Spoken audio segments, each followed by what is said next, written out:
Somebody turned on a light. It's a faraway light. But I don't have to be alone in the dark anymore. My head hurts. Somebody's here with me. Easy. Lie still. Tell him it hurts. Why can't I talk? Doc, look at me. Look at me hard. See it in my eyes. I need somebody. It hurts me.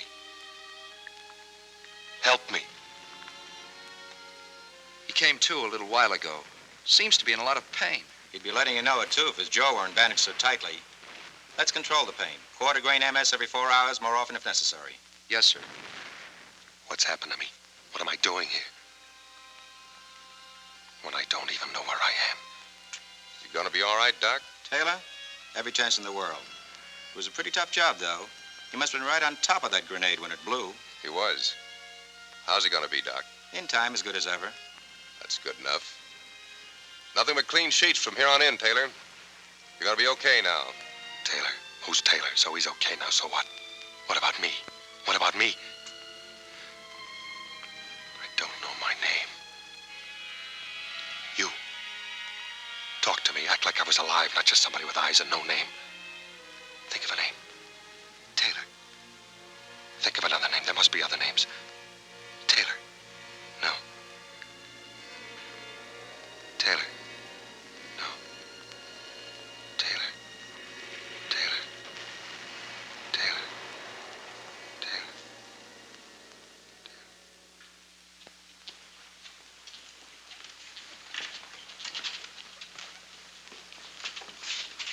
Good morning.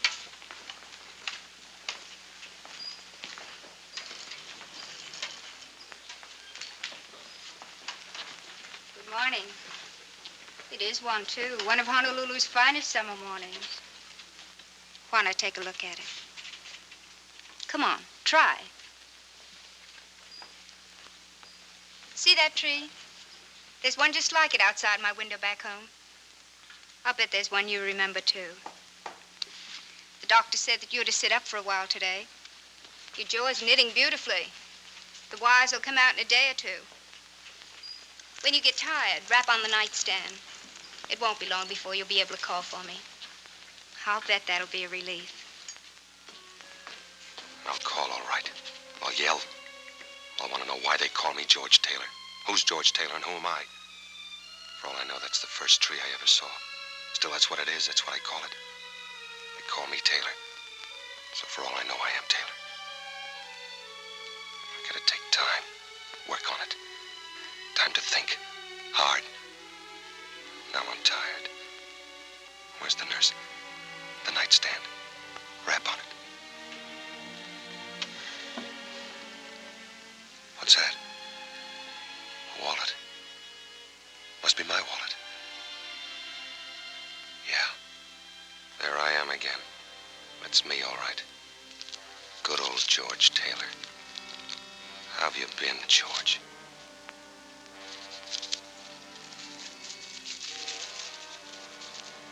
These are my last words to you. That's why I write them, so that I can always be sure that these were my last. That I despise you now, in the memory of you. That I'm ashamed for having loved you. That I shall pray as long as I live for someone or something to hurt and destroy you. Make you want to die. As you have me. Who writes letters like this? Who do they write them to? Men they despise, whose memories they despise. The memory I haven't got. Won't be long and I'll have to talk. Think fast. Now they only know my name. If I tell them I don't remember, they'll backtrack. They'll dig up that memory and throw it in my face. I've forgotten that man. Somebody's praying for him to be hurt and want to die. I won't let them know I can't remember. I won't let them dig him up.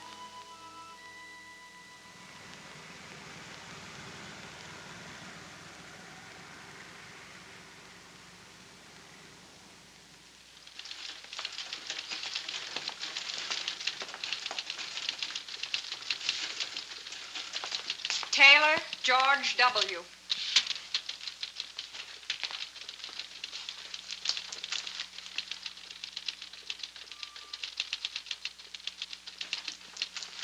Hello, Taylor. Sit down. You're now in the process of being separated from the armed forces of the United States. We feel that you have a right to know the answers to a lot of questions you may have about yourself and how you'll fit into civilian life. Those questions need not necessarily be restricted to the GI Bill of Rights, employment, insurance, and such.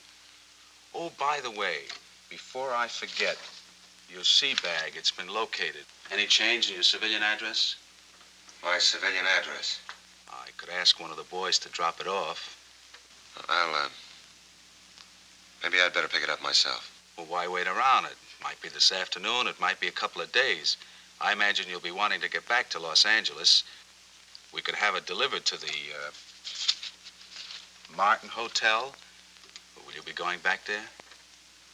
The Martin Hotel in Los Angeles, yes. I'll be going back there.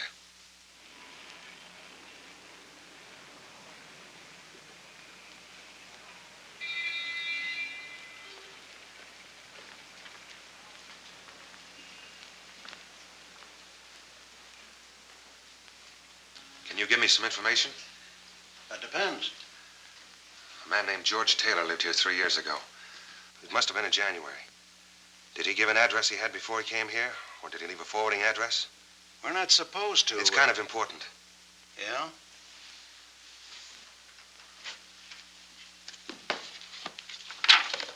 Summer 1942. January 1943. T. Taylor. Did you say George Taylor? Yes. Afraid you have the wrong hotel, son. There's no George Taylor in our books. Well, maybe it was November or February. This runs through from July to July, and there's no George Taylor. I'm sorry, son. What's the matter? Aren't you feeling all right? Yeah. I guess I just made a mistake. I thought, well, I see you got the Purple Heart, and I thought that maybe... No, it's okay. I don't suppose you've got a vacancy, have you? Well, we're all filled. Always one or two. Thank you. Our bellboys are all out of the Army, but they still ain't convinced they won't get jobs as bank presidents. It's 618 straight ahead as you get off the elevator. Thank you. And I'm sorry about not finding your friend.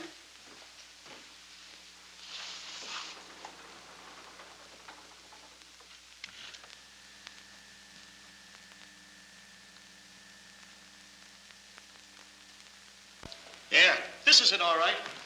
That'll be $13.60 storage charges. 3 years and 7 months it's been laying here. Another 5 months and it's been sold for the charges. That's the longest I ever heard of anybody checking a briefcase. Even a trunk. Unless it had a body in it. Hey.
Larry Cravat.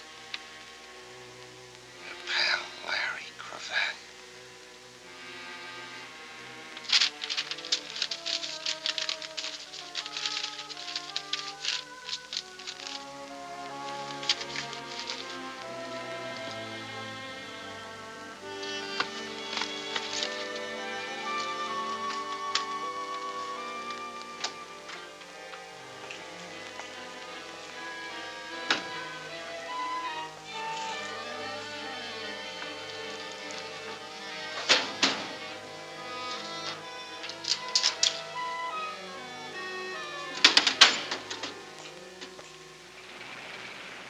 Thank you very much, sir.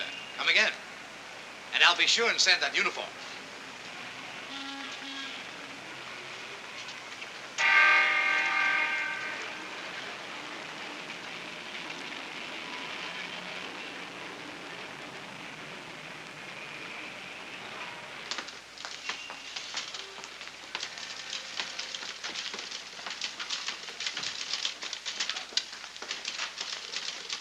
I'm George Taylor. I just got out of the Marines. I've got an account here. Here's my identification. I'd like some money. Of course. I'll check the account and have it for you in a moment. Larry Cravat. My friend who opened the account for me. Could you give me his present mailing address? Cravat? Larry Cravat, sure.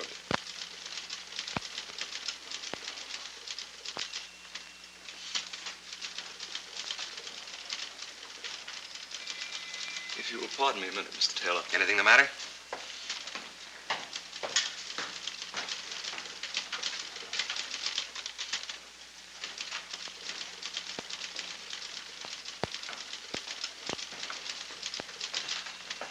What's going on? Isn't the account all right? It's perfectly all right, Mr. Taylor. Well, if you need any more identification, I have my discharge If you paper. just wait a minute. Wait? For what? If you don't mind, there's some questions we'd like to ask you. Questions? I don't get it. It'll just take a minute, Mr. Taylor. It'll have to be some other time.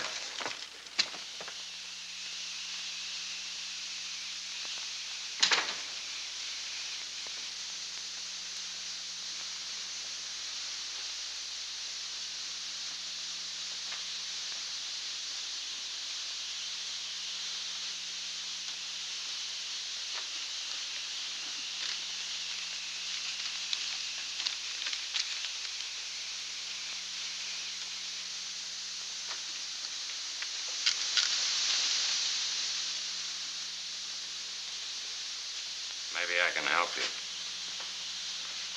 I was looking for Cravat. Larry Cravat. What made you think he was hiding in the desk? Well, I got a letter from Cravat on your stationery. Lots of people use our paper. Nobody here by such a name. Well, the letter was written 3 years ago. Maybe you worked here then. I was working here then. I don't know no Larry Cravat.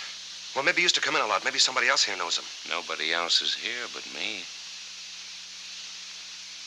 Well, he might come in again. When you tell him to get in touch with me, it's very important. George Taylor at the Martin Hotel. George Taylor, the Martin Hotel. Thanks. Hey, maybe you ought to try around the corner. What's around the corner? Cafe called the Cellar because it's in a cellar. Lots of guys get loaded there and then come over here to sweat it out. Maybe you ought to ask there about your pal. What time's it open? How do I know when it gets dark? Thanks, I'll try it.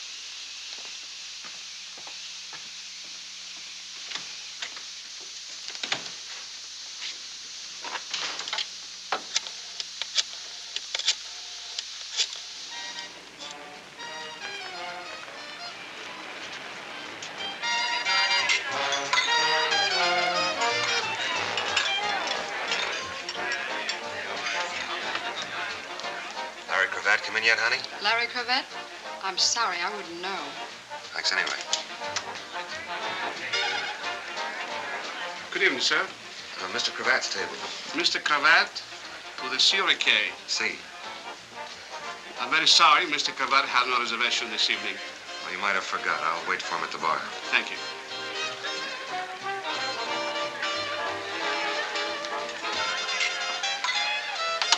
Thank you, Mr. Mitchell. Mr. Mitchell, anybody special? He's a customer. You must know a lot of customers. You must know a lot of names. Enough. What do you have? You name it. Been around here a long time? Ever since they took the bars off the door. A friend of mine used to come in a lot. Maybe you know him. Larry Cravat? I used to know a Larry Cashman, but that ain't Cravat. Well, maybe you could ask around. Maybe some of the other boys would know him. Could be. I'll ask around, Mr. Taylor. George Taylor. I'll ask around, Mr. Taylor.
You forgot to knock. I can explain if you'll let me. Out. Not right now. Get out of here. I'm sorry. Suppose I yell the roof off. And I'd have to stop you. I bet you'd try at that. You know, I can't make up my mind whether this is a pitch or you're some kind of a nut.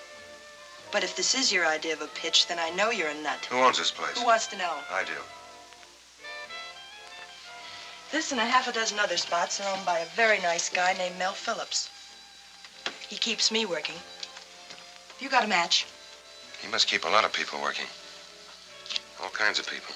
Sure. Busboys, waiters, captains, cooks. Characters that sit around on bar stools waiting for me. Is that supposed to make sense? What do you think? In about 2 minutes, a bouncer is coming back in here with no sense of humor. He's a foot bigger than you in all directions. That's what I think.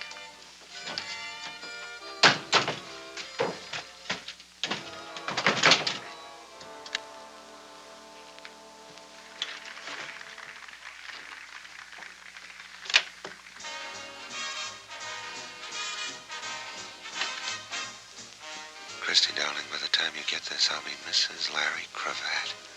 Mary.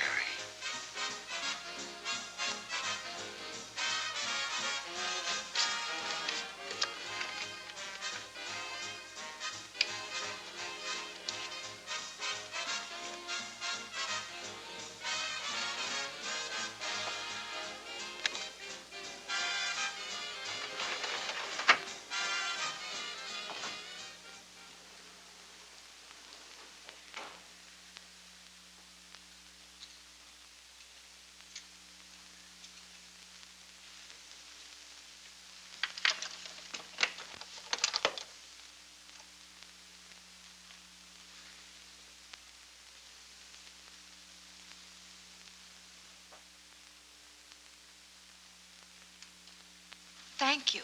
How terribly gauche of me. Not at all. Do you happen to know when Larry will be back? Larry who? Thompson.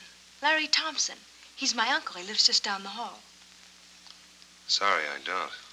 I couldn't be more fâché. After all, a lady shouldn't have to wait at all for a gentleman, even her uncle. Much less in a public hallway with no place to sit down. To wait for Larry. There's a place to sit down in my room. How nice of you to suggest it.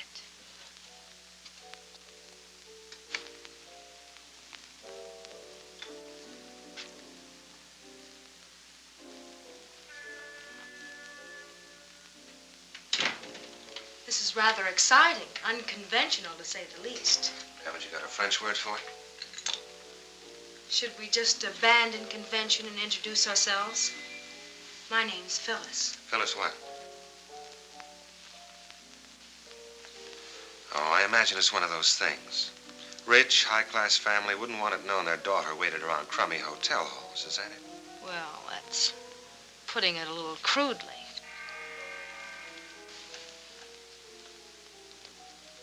Not too rich and high class. Compact that cost $3 tops, a torn hem on your skirt, a match folder that says you eat at a cheap cafeteria, and you weren't waiting for anybody but me. Unless you can see through a door. You should have thought of that when I closed it. So, what goes? You know, there's been a terrible shortage of men. Yeah, so we heard in the Pacific. This war must have been murder on you poor women. We used to cry our eyes out about it. So when I heard there was a man in 618... You thought he might know where Larry was? Yeah. Only there isn't any Larry. It's just a name that you made up to stop me talking. About what? Oh, just this and that, calca shows. Maybe I just thought you ought to know about me and that I ought to know about you.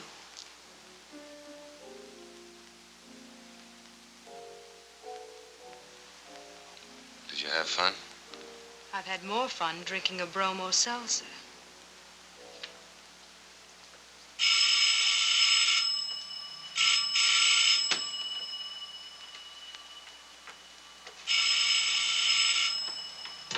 Hello? This is the barkeep at the cellar. I got that information you wanted about that certain party. About Larry Cravat? We're closing up now. You come down here, I can answer some questions. You can answer one right now. Who told you where to reach me? I'll wait for you. Come in the front way. Yeah, but I never told you where I...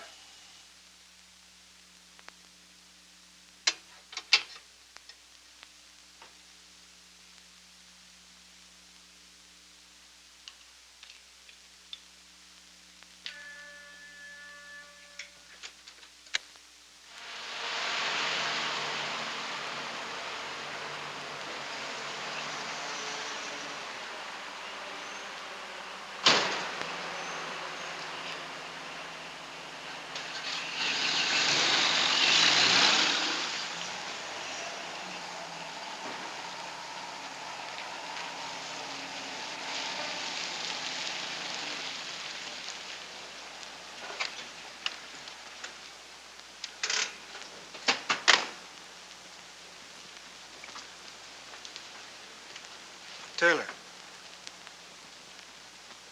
Somebody wants to see you.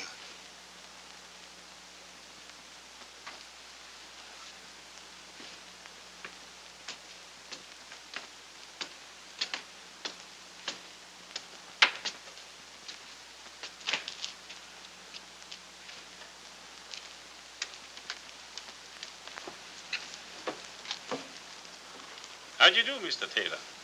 Nice of you to come. Please get in. Hubert, open the door for Mr. Taylor. I didn't come here to meet you. True, but I came here to meet you. Professor Einstein, to the contrary. There is just so much time, and every moment gone is a moment gone. Please, step in. Why? Get in the car.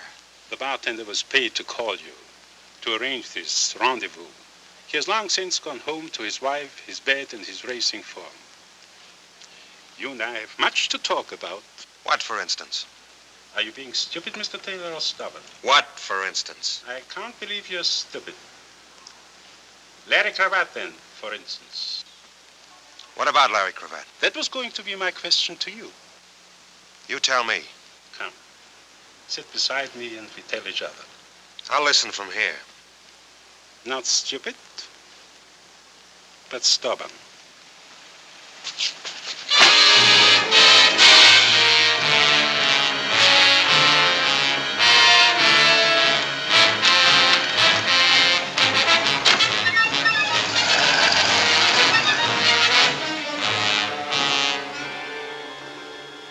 Mr. Taylor, are you ready to tell me the whereabouts of Larry Cravat?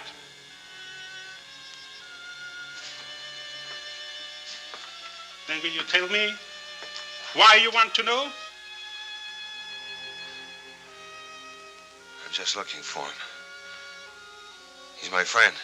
Larry Cravat has no friends. And you have to stop looking for him. Mr. Taylor, do you understand? You have to stop looking for him. Take him out of here. Dump him someplace. Where, boss? There was an address in his pocket. 723 Gramercy Place. Take him there.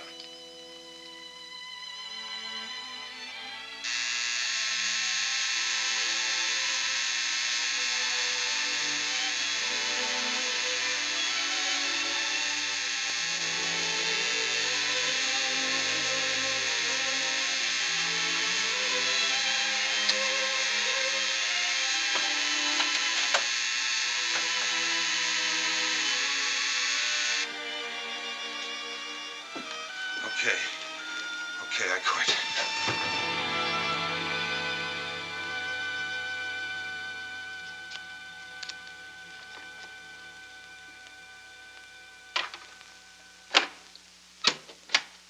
Now what? How does the inside of your mouth feel? Like it's full of raw hamburger.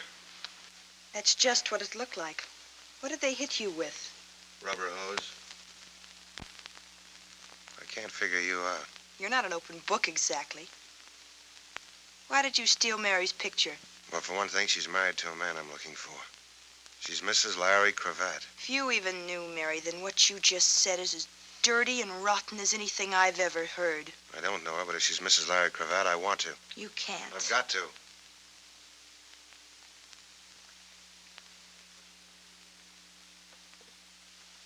Mary was my closest friend. She was my partner.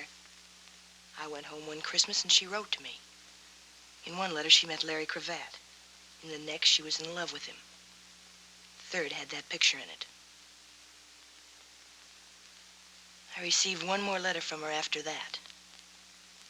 She waited 3 hours at the city hall, but he never showed up. When I came back, she was dead. An accident. She didn't look where she was going when she crossed the street. She couldn't see. She had her heart in her eyes.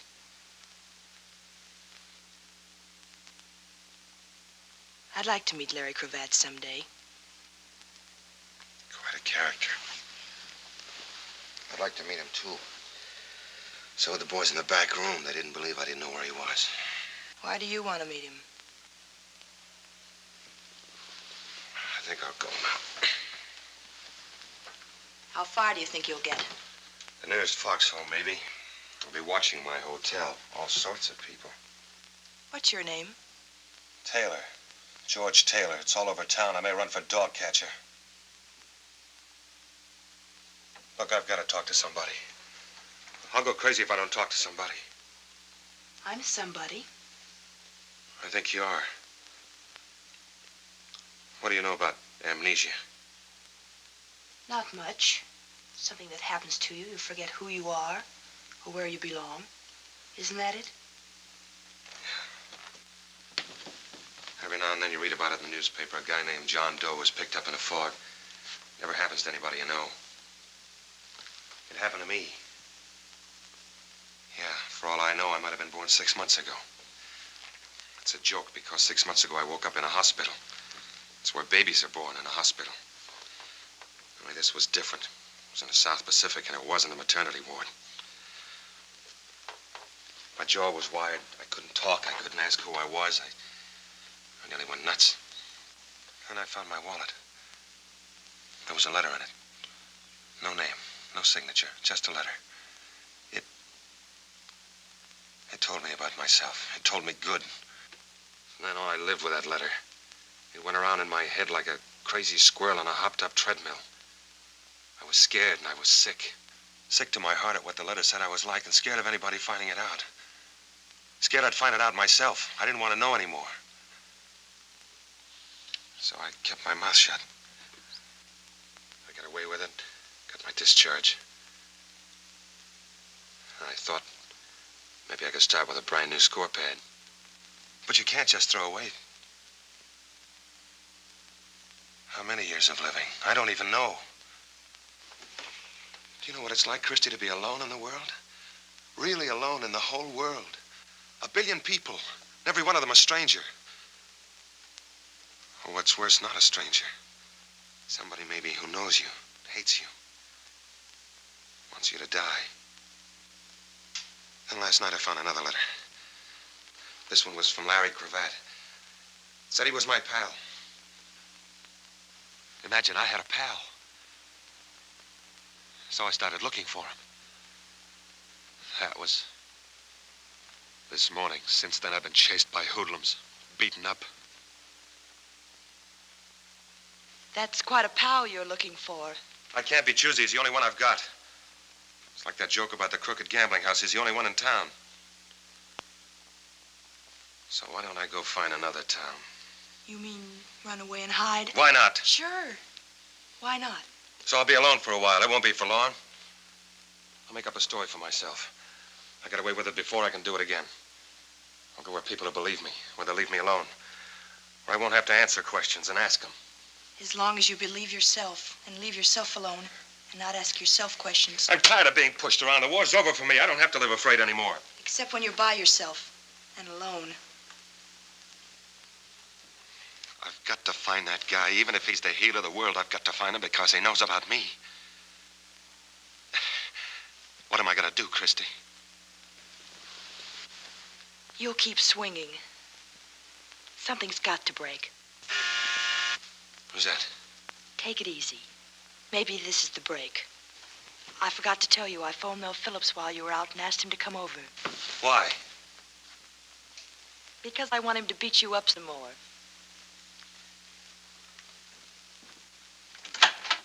Hi, Mel. Hello, Chris. What's the trouble? It's in there.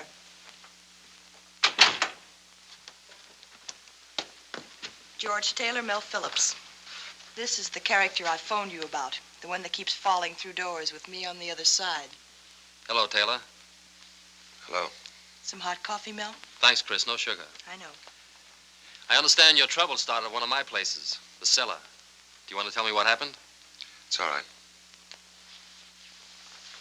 You may have heard I don't like that sort of thing. I've kept the hoodlums out of my clubs, and they're going to stay out. I'd appreciate you telling me what happened. It's all right. Forget it. I called Mel before you told me about things. Thank you, Chris. If you make up your mind to stay around, I'm sure he can help you. All right, Taylor, will you help me? There's a reason I was so late getting here, Chris. The police called just after you did. One of my bartenders was found in the vacant lot. They figure he was dumped out of a car. Which bartender? John. Is he the one I talked to? I asked him if he knew a man I was looking for. After that, he set me up for the two characters who chased me into Christie's room. And who was the man you were looking for? His name is Larry Cravat. It's beginning to bore me. Larry Cravat. It's funny, I think I know it, but I can't place it. What does he do? I don't know. Whatever he does, he seems to keep pretty busy. Why are you looking for him? I just want to find him. Private reasons? They're good enough. Well, anyway, there are two of us looking for him now. There are more than two of us, Mr. Phillips. The police, for instance? Maybe. Any reason why we can't go ask them? They might want to know who's asking and why. Which takes us back to the private reasons. Look, Taylor, if I go to the police, and I probably will, don't worry about my bringing you into it. I appreciate that. I could put you in touch with a friend of mine. He's a police lieutenant. His name is Kendall. He's an all right guy. He'd keep it off the record. Thanks, just the same. Do what you can, though, will you, Mel? You know I will, Chris. That's my boy. You'll have me believing that. Look out. So long, Taylor. So long, Mr. Phillips. Thanks. Not at all. Good luck. Good night, Chris.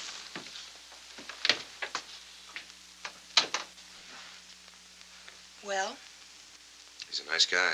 That's the only kind I know. Except me. I'll go get some sheets for that couch. I can't stay here. Why not? I won't need any sheets. This will do fine. Well, then, I'll see you in the morning. Don't forget to look under your bed. Lock your door. I'll do that.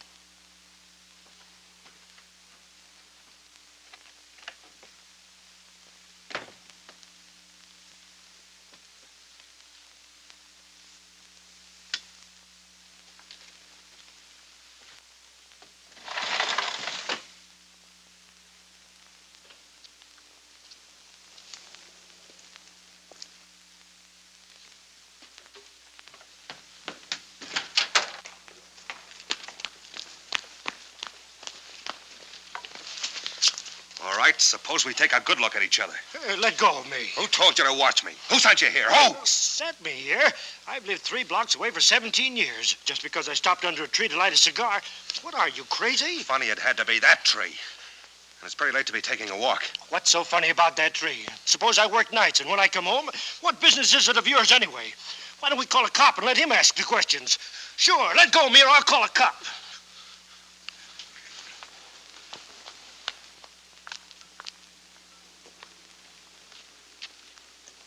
Now what? I can't play along like this anymore. I'm getting the jumps. Chasing shadows. I'll be hearing noises next. Christy, call up Phillips, will you? Tell him I want to talk to that police lieutenant. Kendall.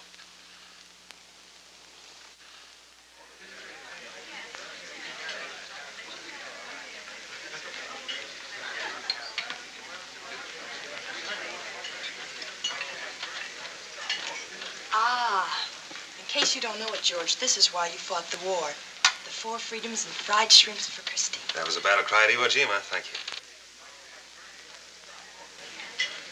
Here he comes. Hello, Mel. Hiya, Don. I'm sorry I'm late. Looked for a while like I wouldn't get away at all. Come on, sit down, sit down. Yeah, we're a little short-handed over at the office. Big post-war boom in homicide. We went ahead and ordered. What did you have? Oh, I never eat lunch. No, it keeps me sleepy all afternoon. You've seen Christy around the cellar? Yeah, sure. How are you? And this is the friend I called you about, Tom Carter. Tom, meet Lieutenant Kendall. Hello, Lieutenant. Hiya, Carter. Hey, that stuff will kill you. Say, I know what's strange about you. You've got your hat off. It's hard for me to believe you're a detective. You're kidding, but I get that in the level all the time. It's almost impossible to make a pinch without your hat on. They just won't believe you. Well, it's the movies, I guess. If they'd only make pictures where detectives would take their hats off indoors, just like anybody else. I was wondering, Don, whether you could give Tom here some information. Tom Carter, wouldn't it? What about? Would you know anything about a fellow named Larry Cravat? Quite a bit. Would you? Not a thing. A pal of mine in the service asked me to look him up about a personal matter. This pal of yours in the service, I suppose he was killed before he could tell you very much about Cravat. That's right. Oh, that's too bad. Do you know where he can be reached? Well, if we did, lady, maybe we'd reach for him. No, he dropped out of sight quite a while ago. We did a lot of looking, but since it was impossible to believe that he was any smarter than us, we decided he'd been bumped off. Now, if you'd have asked me that 2 days ago, I'd have guaranteed that. What happened since 2 days ago to change it? Yesterday, an ex-soldier named George Taylor showed up at a bank with a letter from Cravat. That's why I asked you whether your pal was dead. He acted like he didn't want any part of the place. Hadn't been back to his hotel room since. It's interesting, you know. You said if you knew where Cravat was, you might reach for him. Is it all right to tell us why? Oh, sure, it's no secret. When Cravat faded out, $2 million faded with him. It was all over town at the time. Didn't you know about it, Mel? I never knew anybody that could even count that high. That pal of yours, the one who got killed, he didn't have a couple of $1 million stashed away someplace, did he? Sure, lots of us did. We save it out of our 60 a month. I'm not impressed. I make that much in tips on Monday night. But may I ask one tiny question? Who was Larry Cravat? Well, to begin with, he was a private eye. He came out... Pardon me. Sounded like you said I. A private eye is a private detective. Oh. Yeah. He came out here maybe 5 years ago from the East. He got a license, painted his name on the window, and put his feet on the desk. Then for about 2 years, he investigated husbands that played golf when it rained, and wives that didn't come back from the public library till midnight. But he paid his rent on time. And then somebody dropped 2 million clams right in his lap. Coffee? Please. Don? Oh, I never touch it. It keeps me awake. You better have some. You're going to be pretty sleepy this afternoon. That was some drop, $2 million. How's the thing like that happen? Well, it's a long story. Don't ask for details, but here's most of it. It started over in Germany when one of the Nazi hotshots saw the handwriting on the wall. He sent the $2 million over here. And then before he could come over after it, he got knocked off by one of the fellow members of the lodge. And here was this big chunk of dough floating around loose in this country like a paradise at a fireman's ball. It moved east to west. Each time it moved, it left a stiff behind it with his fingers stretched out. The boys play rough for that kind of lettuce, you understand. Somehow it got to Los Angeles. Somehow Cravat got mixed up with it. I don't know much more than that. Except that when Cravat blew, so did the jackpot. Sounds like one of those to-be-continued next issue stories. Yeah. Well, I got to get back. I shouldn't have come, but I did it instead of my lunch hour. You shouldn't go without eating like that. It's not good for you. Lieutenant? Yeah, something else? How does this other fellow tie in, this, what's his Taylor. name? George Taylor. I don't know yet. Maybe not at all. Maybe he has as little to do with it as any of us. Well, I should think you'd have picked him up. He must have a description. Oh, those eyewitness descriptions. Right now, he could be anything from a jockey to a Siamese twin. Later on, you narrow him down. No, he'll probably come in by himself sometime. If not, we'll go out and pick him up. These fortunes, they kill me. This ain't bad. Well, I'll do you some more, huh? Bye. Bye. Bye, Don.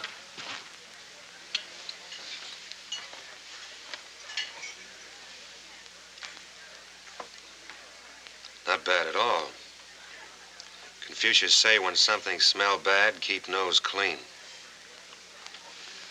Boy, I certainly fooled him. I told you he was a smart cop. He was a hungry cop, I'll say that much. You know, anybody that dug up Cravat would be digging up a couple of million with him. It's a good reason for trying. That's even a good private reason. It's not mine, if that's what you mean. I've got no interest in the money. Well, I'm a businessman, and frankly, I'm interested right now. Maybe we can work something out. Where you wind up with Cravat, and I wind up with what I can get. Help yourself. And I wind up with a pair of nylons, I suppose? You name it, Chris, all or any part of what I've got.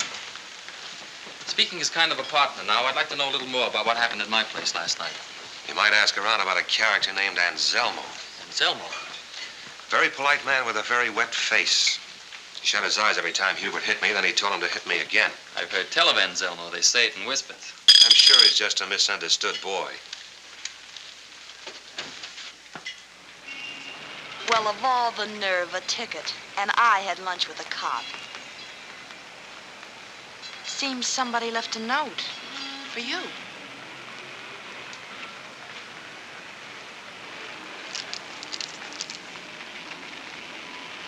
LC, 4211 and a half North Summit, San Pedro.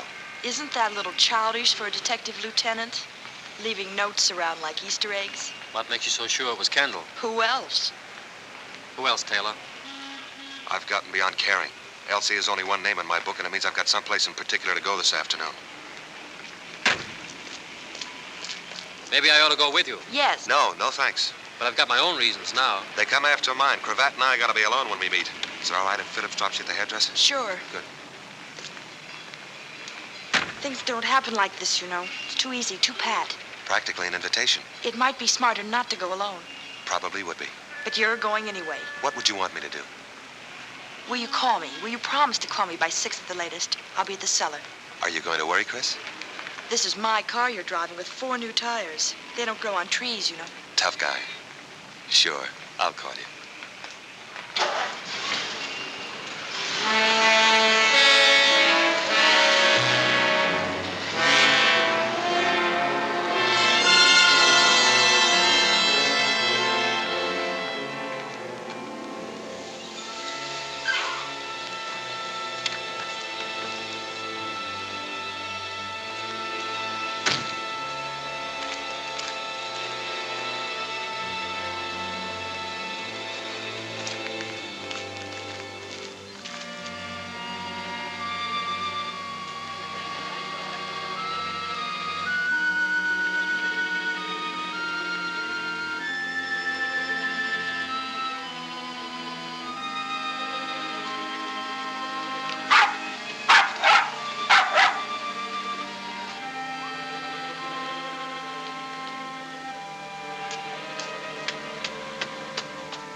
So, what's on your mind?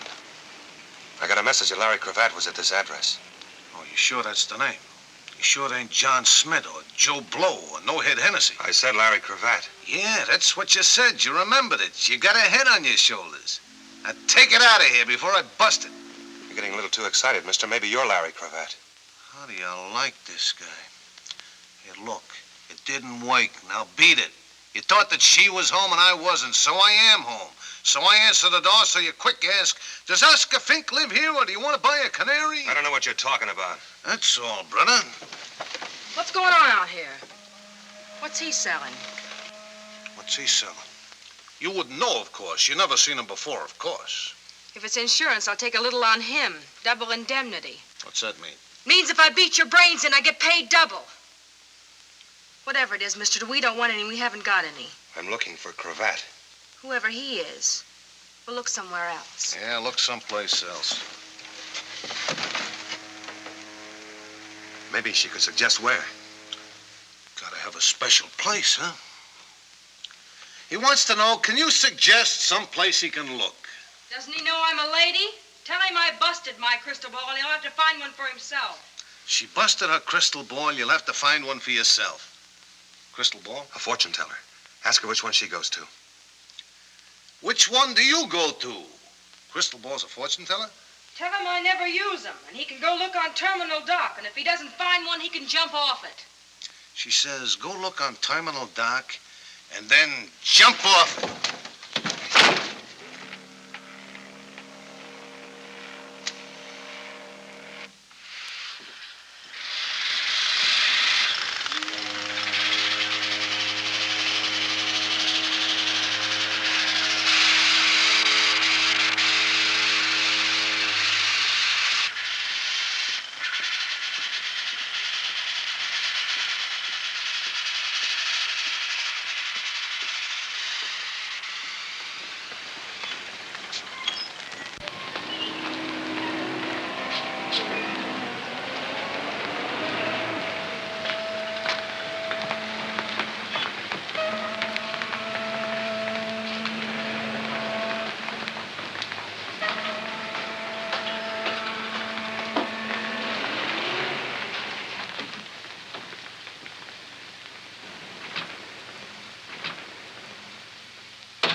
There seems to be a feeling of mistrust in the air.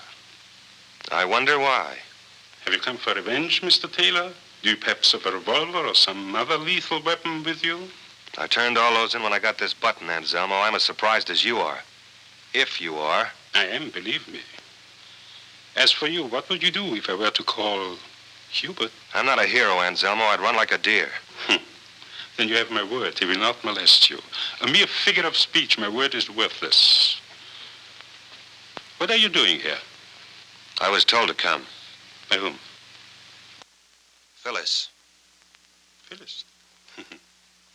We were closely associated at one time. Professionally, of course. Dear, loyal, sentimental little Phyllis. Come sit here, Mr. Taylor. There is a vast difference in comfort between these chairs and those upon which our clients wait for a consultation. Besides, the lighting effect will set the proper mood of mystery and intrigue as we talk. What about the lighting effect in my eyes last night? What about the beating I took? I wish with all my heart that I could take it back. Another figure of speech. You haven't got a heart. True, but I've got a brain, and it was stupid of me. I apologize. Please, sit down. What do I get, my palm read or my horoscope? Let us use cards, Mr. Taylor. Let us place them face up on the table. In this case, an imitation crystal ball. I'll listen for a while. At the present time, young man, I am nothing more than a small-time chiseler. I say this frankly and bitterly because I do not wish to be a small-time chiseler. It's a humiliating position. Still, it's better than being an honest man, which I would find intolerable. I was once a great thief and a magnificent scoundrel. I had my reverses, who has not? And I will omit the story of my descent to my present squalid condition. It would only bore you and incriminate me. I waited and worked day and night for a chance to come back. 3 years ago, I had that chance in my hands. Name a fantastic sum of money, Mr. Taylor. $2 million. You've put one of your cards alongside mine.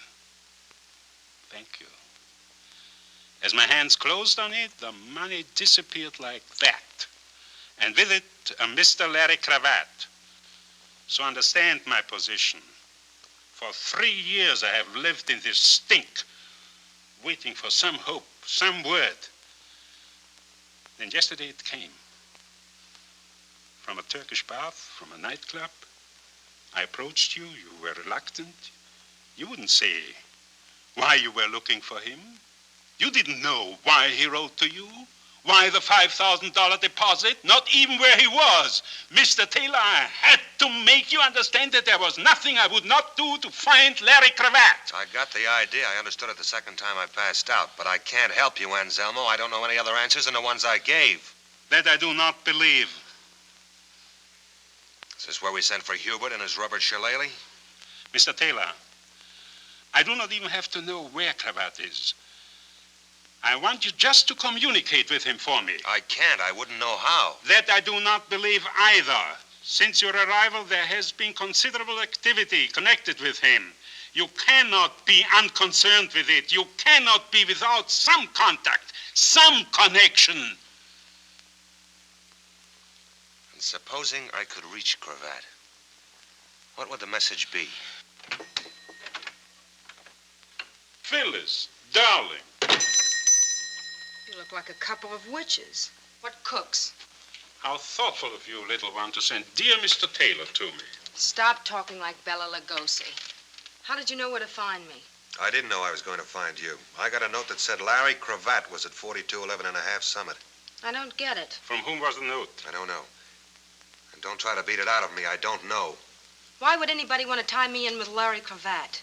Anybody. I can think of somebody who would have every reason in the world. Mr. Cravat himself. Did you know him? We just met. I was going to know him a lot better. Anselmo. The professional relationship which I mentioned earlier. We are still partners, Phyllis. Are we not? Don't start that now. Don't try to mix me up. Till you called me yesterday, Cravat was a name in an old phone book. You sent me after Taylor. All right, I went. After all, I'm smart, Anselmo. You think I'd bring him down to that dump if I were on my own? Do you think I'd send him to you? Sit down and listen. I was about to give Mr. Taylor a message for Larry Cravat. Then you do know. I said, listen!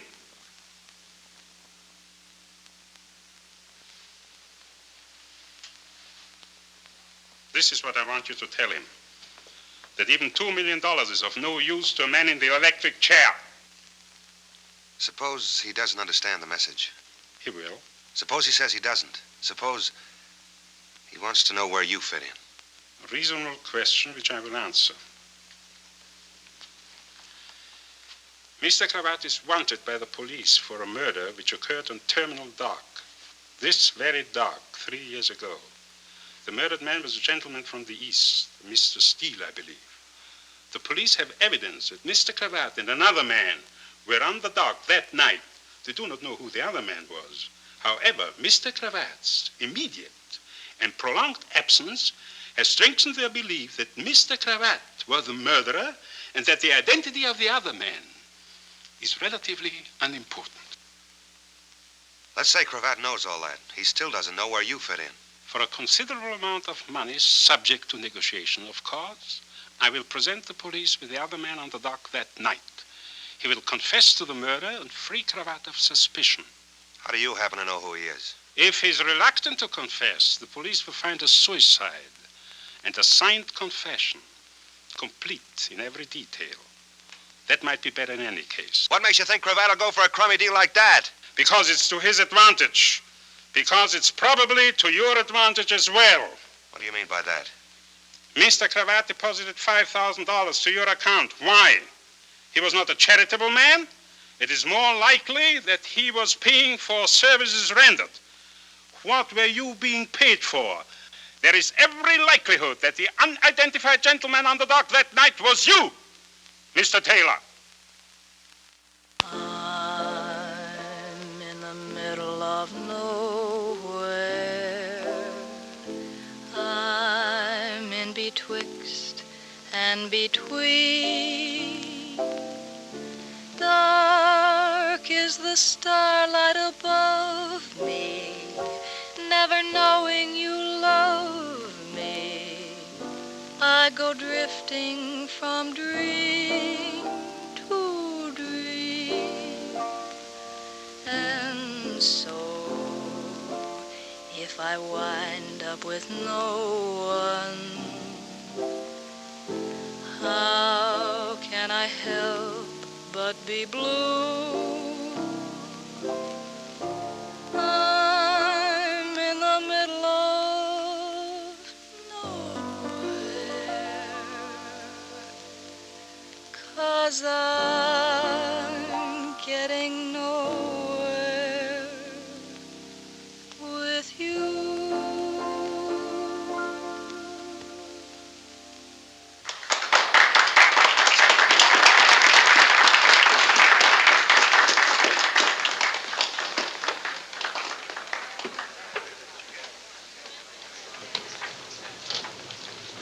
Sit down and play for the boss.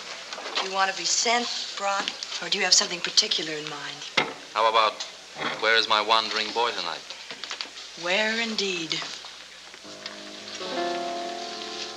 Christy, who is George Taylor? Just a boy. A wandering boy. Kendall was in to see me about him this afternoon. So? He asked a lot of questions I couldn't answer. Kendall doesn't work out of the Missing Persons Bureau, you know. He's homicide. He steals fried shrimps. He wants to help, and so do I. You asked me to, remember? What kind of trouble is Taylor in? It won't make any difference to me. Maybe it will.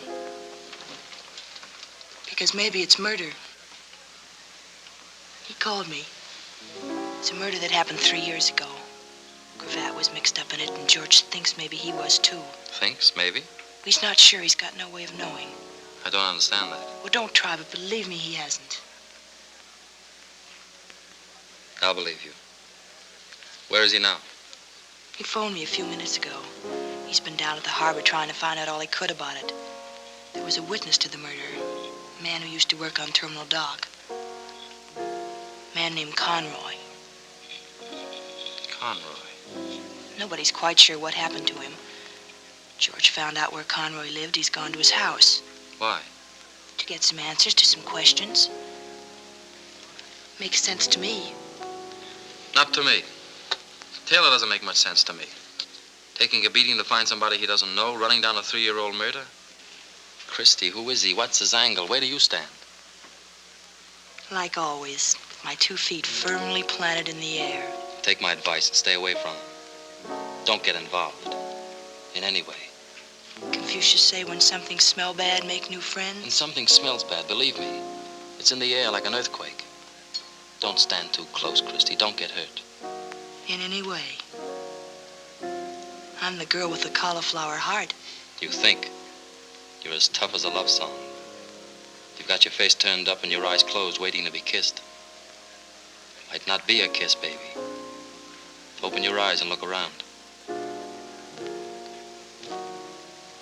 That's mighty fine advice, smell, and I'm beholden to you. There's only one thing wrong, though. What? I'm nuts about the guy.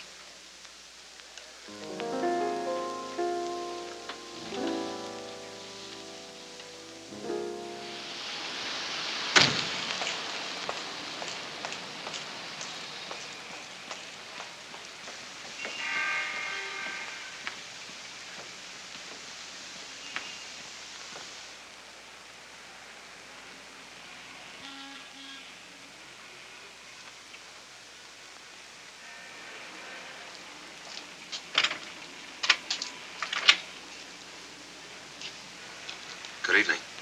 I wonder if I could talk to Mr. Conroy. Come in.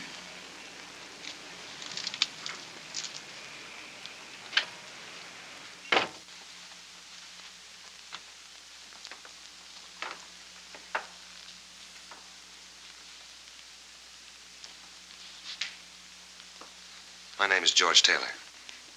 Please forgive me. It was so dark. I wasn't expecting... For a moment, I didn't know you, George. You've met me before? I said I was sorry. Oh, sure. That's all right. Well, won't you sit down? Could I get you something? No, thanks, really. What about Mr. Conroy? You're being very formal, I must say. Father's better, thank you. Better? At least, the doctors keep telling me so. I haven't asked for some time. I went for so long, and they kept saying the same thing. There are signs of improvement. But it's been so long. How long? Ever since his accident. 3 years. His accident? 3 years ago. I keep forgetting. You haven't been here. It was on his way to work. So strange. Nobody saw it. They found him lying there, and he'd been hit by an automobile. He didn't know. He couldn't remember. They've been trying to help him. He's been there ever since. Been where?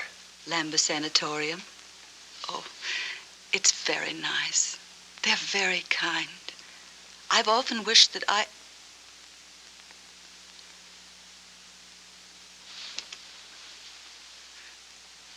Memories have a way of getting stuck together like pages in a book, haven't they? The story in the paper that morning. A man had been murdered. Father read it aloud to me. I thought that very odd. He seemed pleased and happy. There was someone, he said, who would make us rich, and I would have a new dress. I'm afraid this one isn't very pretty. The man who was going to make you rich. What was his name? I don't remember. Was it Larry Cravat?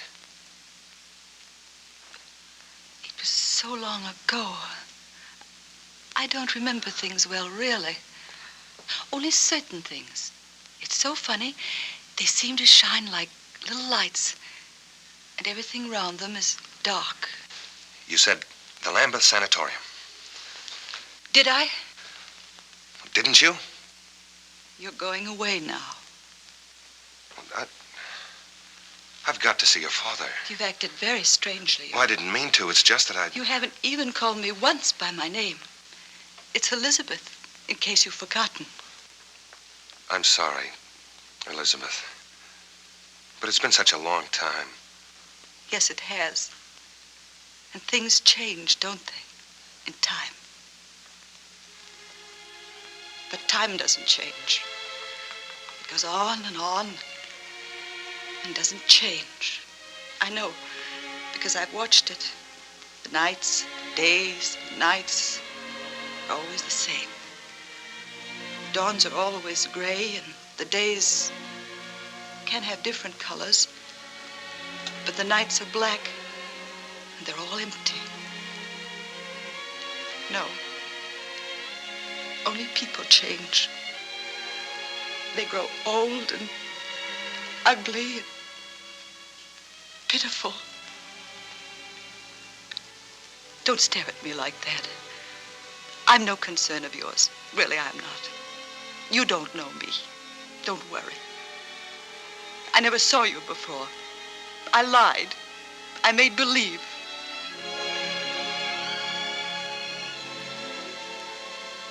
Please, don't be angry with me. You see, I'd made believe so much for so long that I wasn't alone, that I had friends, that I wasn't afraid, that I wasn't dead, that I was alive. I wanted so to make believe that somebody loved me more.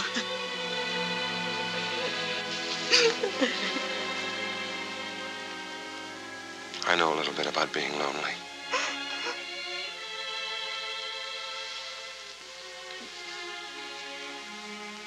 I'll come back to see you soon again, Elizabeth.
Good evening.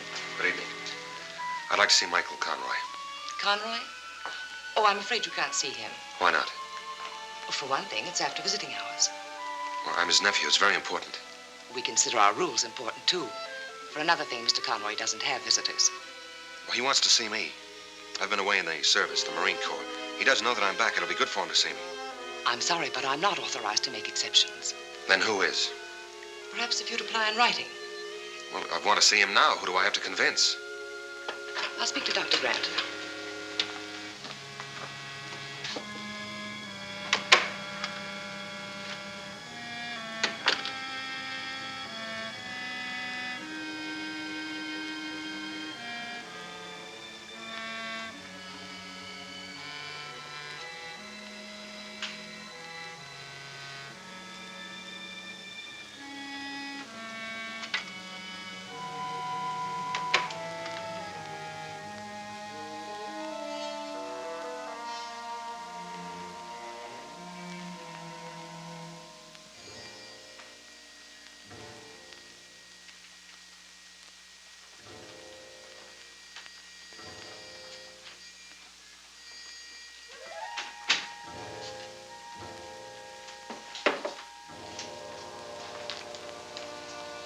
I wonder if you could help me. I'm looking for Michael Conroy's room. Michael Conroy. Dr. Grant's given me permission to visit him. Nobody ever visits him. Look, just tell me where his room is, will you? I'm a very good friend of his.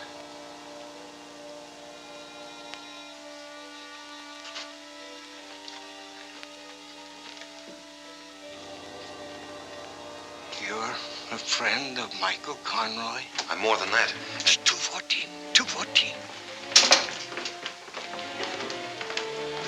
How dare you wander about the corridors of this sanatorium by yourself? The door was open. I was just curious. That's not true, Doctor. The door was closed. Tom, see that this man leaves here at once. What about Conroy? Why can't I see him? Because his condition does not warrant. Why not? What is his condition? I'm his nephew and I have a right to know. You are not his nephew. And if you know Michael Conroy at all, you must also know that for the past 3 years he has been insane.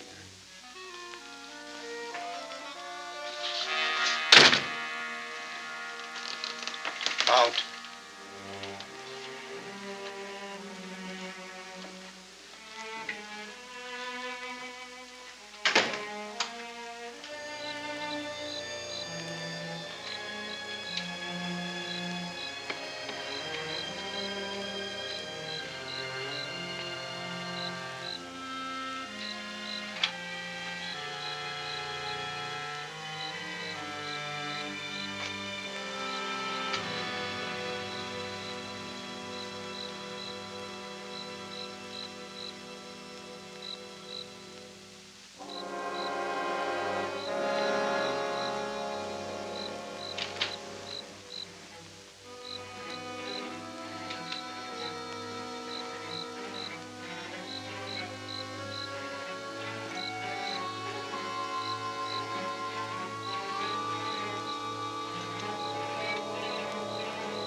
the truck. I didn't see it. It came out of nowhere. My head hurts. Are you Conroy? Michael Conroy. My daughter, she'll worry. Will someone? Her name is Elizabeth, and we live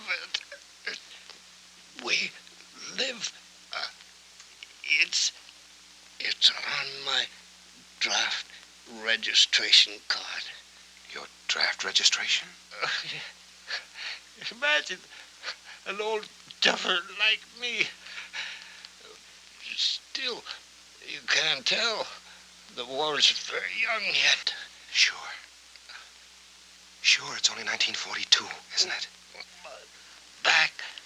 Now, my back's beginning to hurt. Conroy, the other night, a couple of nights ago maybe, a man was murdered on the dock. You saw it. Yes, I saw it. Do you remember who did it? Was it Larry Cravat? I heard the shot, and then another shot, and I was afraid, and I hid. There was some running, and then there was quiet. Just a man lying there, and he was dead. And there was a suitcase. He dropped it. Who dropped the suitcase? One of the men who ran away. Larry Cravat? I hid it under the dock, up in between the pilings. Nobody ever goes there. He'd have to pay me for it. I'd be rich. That was clever of me. You said Cravat was there. Which was he? Did the three men arrive together? The one with the suitcase, did he do the shooting? Conroy, look at me. Was I the man with the suitcase? Did I do the shooting? Look at me.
Hello there.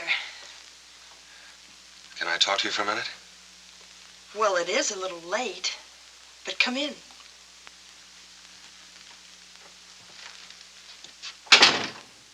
You fixed the bed for me. Well, as a matter of fact, what with the housing shortage and all, I left my name at the USO in case any soldiers or sailors... You've been waiting up for me to come home. I just thought... Anyway, there's some sandwiches over there with their toes curled up. They're for you, too.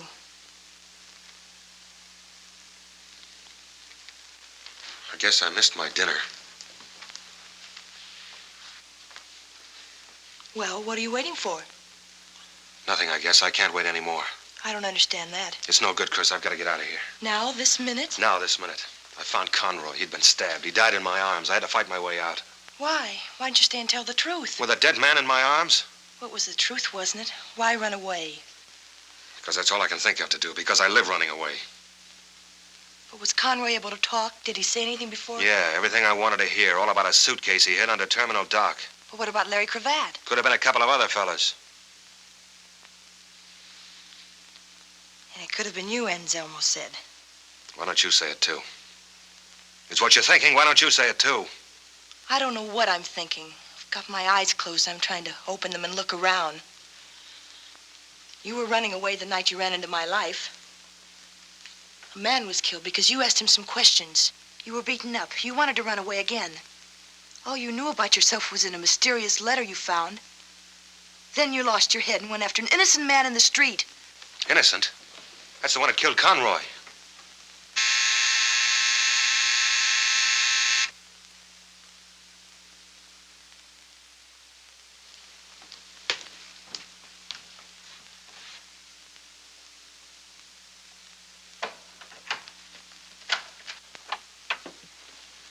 Hello. Hello. I've come for George Taylor. You must be a little mixed up. This is my house, and I'm not George Taylor. You haven't even got the right sex. Nobody can say you haven't. Thanks. You know, it's a little late at night for playing games. I'm kind of dopey when I get waked up. I guess I'm getting old. I don't see how you do it. Still dressed, even your shoes, the light's still on.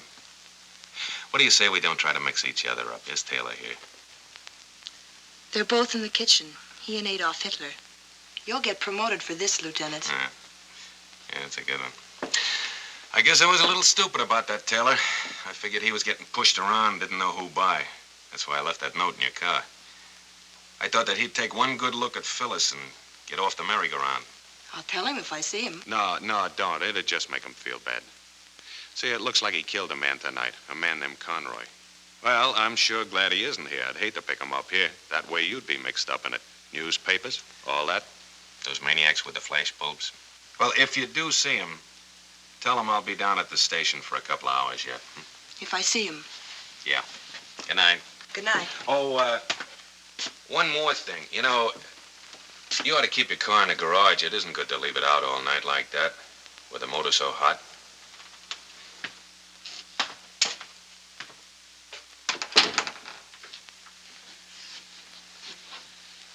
I was coming out when he stopped me by talking about you. He knew it. He knows everything. He's the original seeing eye. 2 hours. That's not much time, or is it? It's enough. Turn out the lights while I get a coat.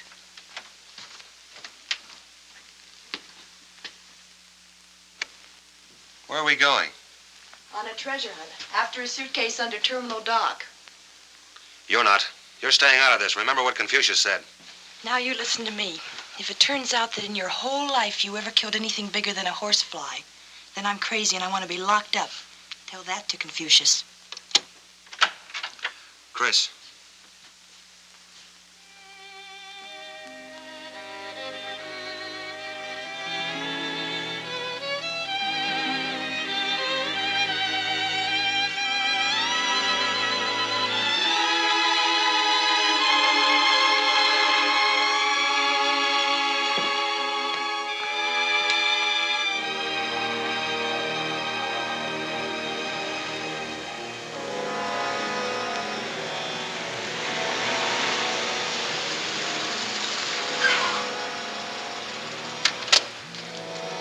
Chris, this looks a little bit rugged. Maybe you better take the car and go home. Come on.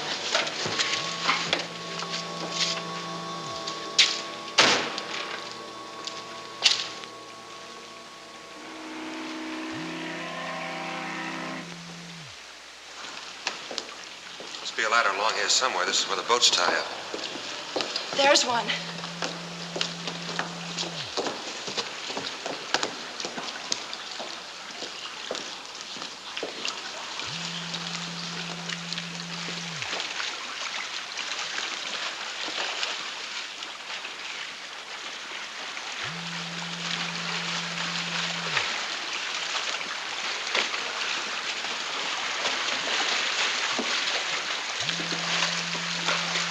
If I were hiding a suitcase under here, I'd put it as high as I could and as far in as possible. What do you think?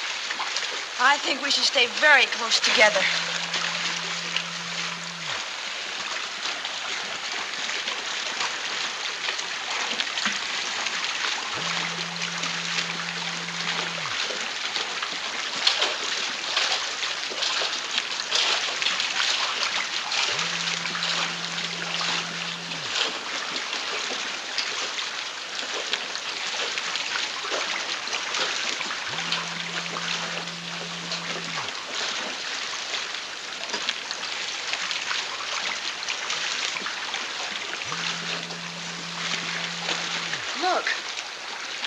I see something. I'll go see.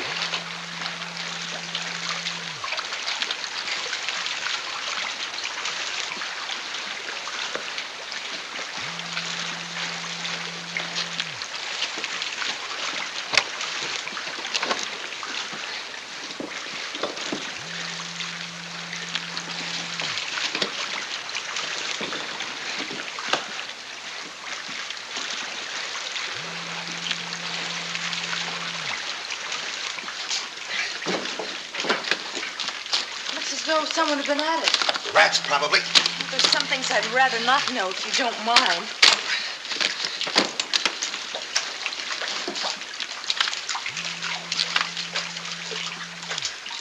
$1,000 bills. The 2 million. They've come a long way. Heil Hitler. Light a match.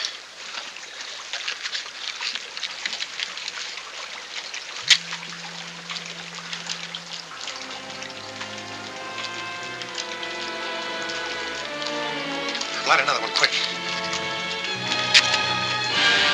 W. George Taylor. George Taylor. George Taylor. Meet Larry Cravat. Larry Cravat. George Taylor. I won't bother trying it on. I don't need a memory to figure this one out. A murder, a couple of quick changes, clothes and name, and then the hideout. With a brand new war on, what better place than the service? This doesn't prove anything, you know. Then maybe you ought to read this letter now. The one I found in the hospital, the one that told me... Here, read it.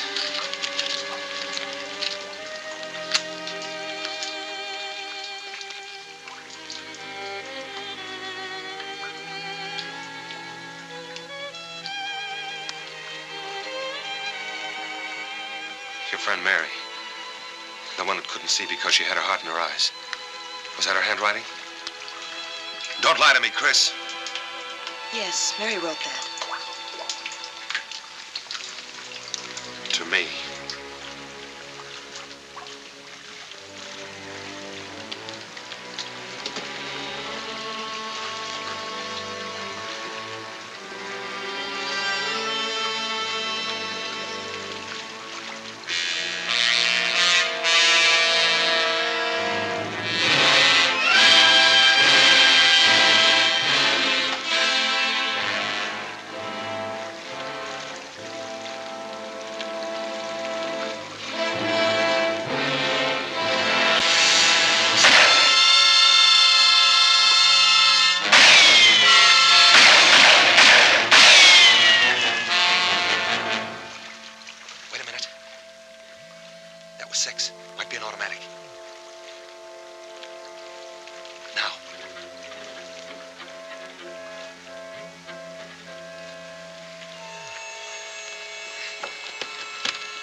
Don't hold on to me. That way we're one target. Come on.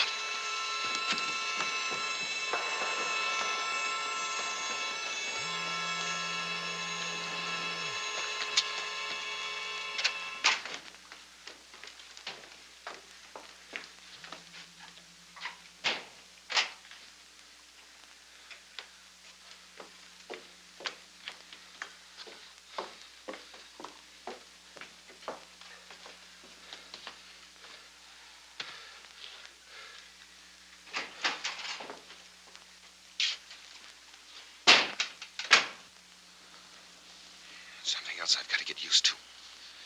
Jumping out of my skin every time a door opens. Try to remember. Try to remember, George. Larry. I've got a tailor named George. I can remember that much. Darling, look. Don't call me that either. That's something else I remember, too. Even if it didn't happen to me, but to a guy named Taylor. That's who you are. That guy. I'm Larry Cravat.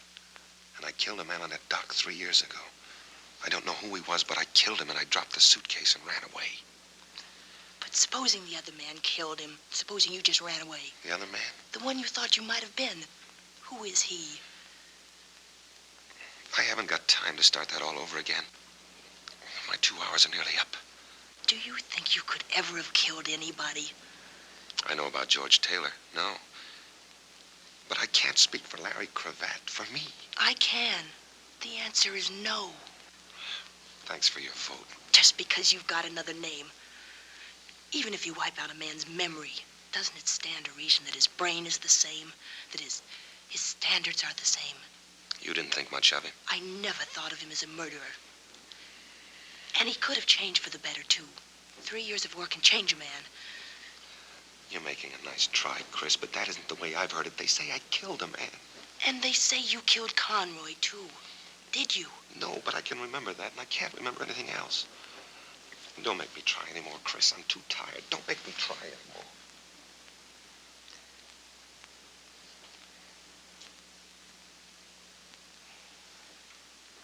I'll get you a cup of coffee.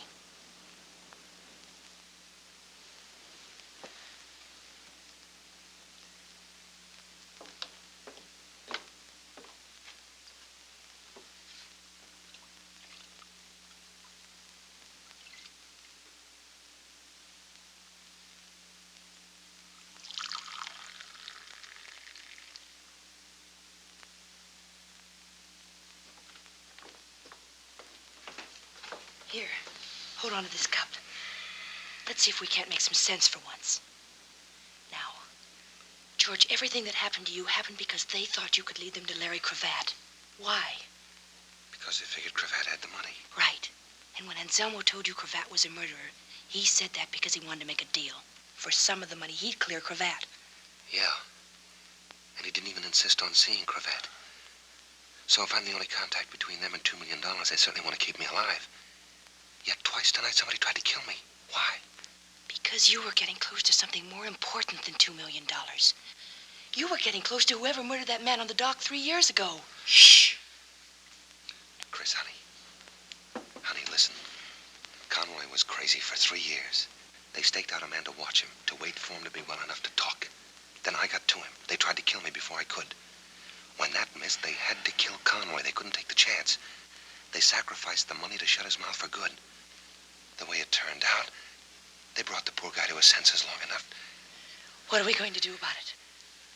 We're going to go trade in Larry Cravat on a murderer. Come on.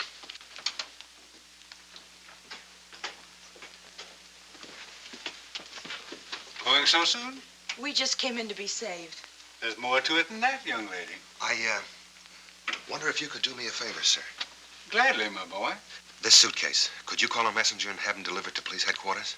Police headquarters? It's important. You see, it's the personal property of Detective Lieutenant Donald Kendall. He's the one with his hat off. I know Lieutenant Kendall, young lady.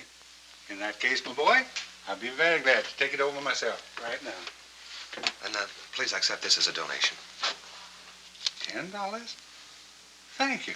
Thank you very much. Chris. How long do you think before you can forget the guy that Mary wrote about in a letter? Funny you should bring that up. I haven't thought of him once. I keep remembering what it must have been that she was in love with.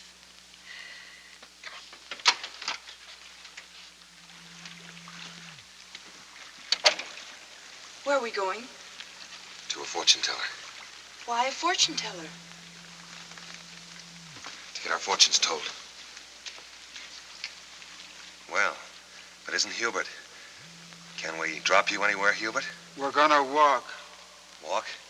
Which way? Straight ahead.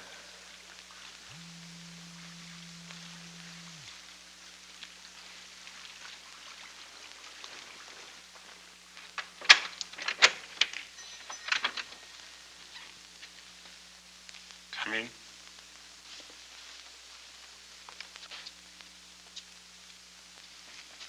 Oh, it looks a lot more cheerful in here. What's happened to the Fu Manchu lighting effects? I think the time has come to throw all the light we can on the matters concerning us.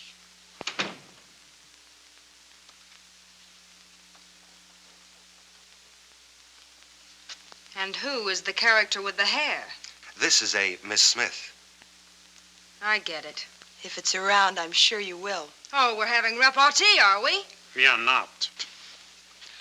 Now that we are all here... But we are not. Aren't you confused, Mr. Taylor? Not anymore. Sit down, Chris. The reason for this informal gathering was news on the radio tonight that you are wanted for murder. That's not news. You might say the police have a priority on you.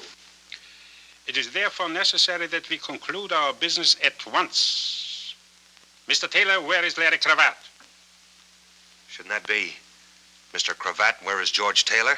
What do you mean? You wanted to see Cravat, all right? You're looking at him. You're crazy. Remember, I had my face pushed around at Okinawa. The docs patched me up. Well, Phyllis? I don't know. It could be. I don't know for sure. After all, I only met him once. I'm Larry Cravat. You can take my word for it. I do. Then he knows where it is. Don't let him waste no more time, boss. He'll talk. Well, what do you know? Hubert said 3 whole sentences. Hubert! Open up. I know they're here and I want in. Open up.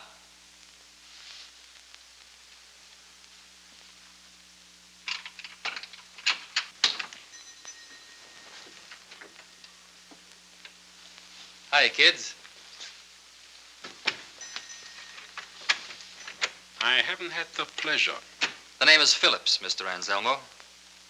And your name is Phyllis. I've heard about you, too. She's a well-known society girl. I called your house when I got the news, Christy. I've been all over town since looking for you. It's a good thing I remembered your mentioning Anselmo. Now that you are here, Mr. Phillips, why are you here? Because you wouldn't have a quorum without me. And because I'm an important stockholder in $2 million. Are you going to stand for that? Perhaps. At any rate, before any more partners arrive, I suggest you continue what you were saying, Mr. Cravat. Cravat? Bring him up to date, Chris. Secrets. I'll take the proposition you offered me, Anselmo, with one slight change. And that is? I don't want a fall guy. One of you, or one of your hired help, killed Steele on that dock 3 years ago. I want the one that did it. Do you maintain that you yourself were not the one? I know it. Well, in that case, I cannot tell you how sorry I am, Phyllis. Sorry, for what? I did my best during all this time. I saw to it that the finger of suspicion never touched you. What are you driving at? Everyone knows that you were with Cravat the night before the murder. But where were you on the night of the murder? With you. I was with you. With me? Phyllis, you shouldn't. You're among friends. Hubert was with me all that night. Was she here too, Hubert? No, boss. What is this, some kind of a gag? You're smart. You can tell a cheap frame. This is a laugh. Then laugh this off. That you were seen on the dock the next morning. That you were nervous and upset. That you threw something into the harbor, something that glinted in the sun. People will swear it was a gun, Phyllis. Well, here's one you could swear to. You and that big tub of lard. Baby don't get framed by your kind. Your kind come a dime a dozen. That accent don't score with me, and I'm not paying your bills. Look it up in one of your books, Anselmo. There's a dead bartender the cops want to know about. Hold it. Get over there. You too. I want the money too, but not that bad. My car's right in front of the door. Get in it.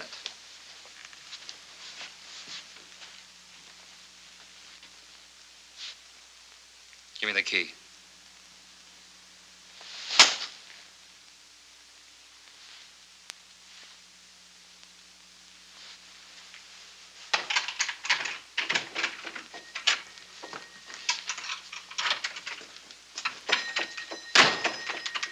No, gentlemen, no. There's no time for that. I doubt whether there's even time enough to get out of town. Phyllis, darling. The jig is up.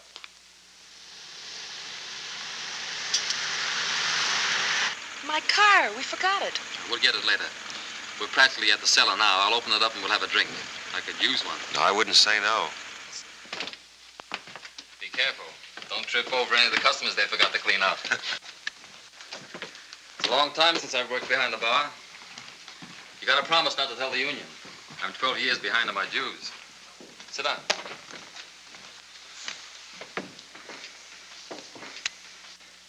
Stop me if I'm repeating myself, but you're a very nice guy, Mr. Phillips. Forget it. I guess I owe you quite a bit. You owe me nothing. Whatever I did for Christy. You've acted like an idiot from the beginning. And the prize was walking into that setup back there. He couldn't help it. I didn't want to. You see, I figured that all of them except one wanted nothing but the money. And that one wanted me dead even more. Because if and when I get my memory back, I'll know that he killed Steele that night. I figured he'd make some move. Some attempt to get me alone, even to get me out of there. He had to get you alone, didn't he? Away from the others so he wouldn't show his hand. So they wouldn't know that he... I'm sorry you're in this, Christy. She's not in it. Did you know all along that George was Larry Cravat? Not until tonight. I never met Cravat. Steele had come up from Arizona to bring me the $2 million. I'm in a good spot to slip big bills like that into circulation. Steele didn't know me. We were to meet on the dock. Cravat heard about it somehow. He met Steele, convinced him he was me, and got the money. Steele was alone when I got there. I thought he double-crossed me, and I killed him. Then I saw Cravat. I shot once and missed. I never saw him again. Conroy saw it. And you tried to have him killed with a truck. Same thing you tried with me tonight. It wasn't very effective. It missed you completely. And he wound up with his mind affected. He doesn't worry me now, though. No, the little man with the glasses took care of that, didn't he? The one you staked outside Christie's house to watch me. Did you send him after us tonight under the dock? I didn't know you were under the dock. His orders were to get you wherever and whenever. I've thought about you a lot, Cravat. For 3 years, about you and the money you stole from me. You're going to be a poor man now, Cravat. A dead man's a poor man. I got you into this. Stop it. Little Miss know the right people. I couldn't leave you alone. I had to call in that good, kind character. I never did anything to you, Christy. You're doing all right now. Why didn't you stay out of it? I told you to. I warned you. The answer still goes. I know you're nuts about the guy. But it's too late now. She's got no part of this, and you know it. It's too late. But maybe it isn't. I'm sorry. You don't know why we were under the dock. Do you want me to tell it? Or Christy, maybe you'd rather believe her. Is it that important? I thought it was. Finding out whether the $2 million I hid there 3 years ago was still there. Was it? Every brand new $1,000 bill. I thought you got away with it. And you thought a lot of it must be gone. Not a cent, Phillips. It's all there. $2 million. Nobody in the world will know you've got it except Christy. That's the deal. Christy for $2 million. No sale.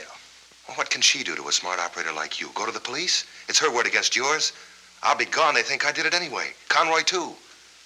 All she can do is repeat herself, and pretty soon nobody's listening. It's no use, and I won't have it. $2 million, Phillips. $2 million. Where is it? I'll take you near it. Then Christy goes free, and I'll take you to it. This can't be a phony. I'm in no position to work one. I couldn't have planned it. I didn't know this was going to happen. Where do we have to go? Back near the dock. Okay.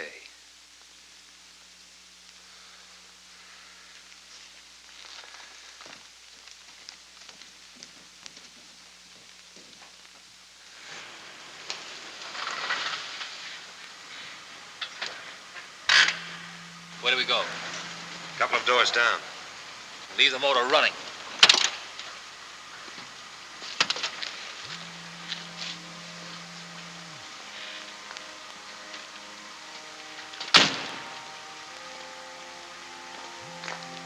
Okay.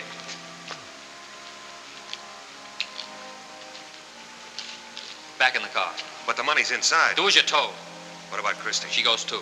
You won't get the money. Yes, I will. I know where it is now. I'll come back for it later. Get in the car, both of you.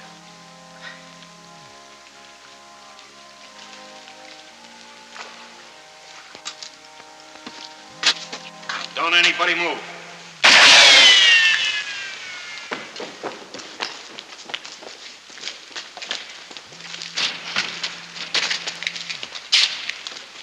What's it look like, Mac? He's still with us. Hey, keep these people back in there. Come on, get back, folks. Better get an ambulance. Right.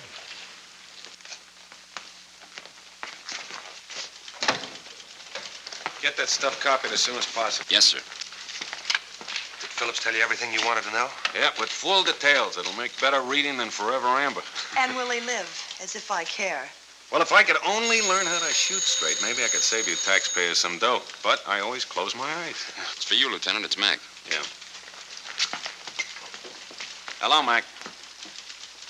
Oh, the little man with the glasses.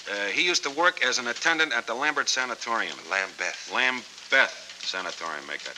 Yeah, you can start from there. You got all the others. That's good. Okay. I'll see you. So, you know, that was a pretty sharp piece of thinking you did, bringing Phillips back to that mission. You knew I'd backtrack on that suitcase, didn't you? Well, the spot we were in, I had to think sharp and talk fast. You must have been a pretty good Seamus, Cravat. Seamus? Seamus is a private eye. Well, at least it looks like I kept my nose clean anyway. Yeah. You think you'll go back to it? No, thanks. See, 3 years of war can change a man. That's what I always say. Well, if I can be of any help to you, just let me know. Thanks. I'd like to drop around and see if you don't mind. There's still a lot of questions I want answers for. I know the answer to one, but you haven't asked it yet.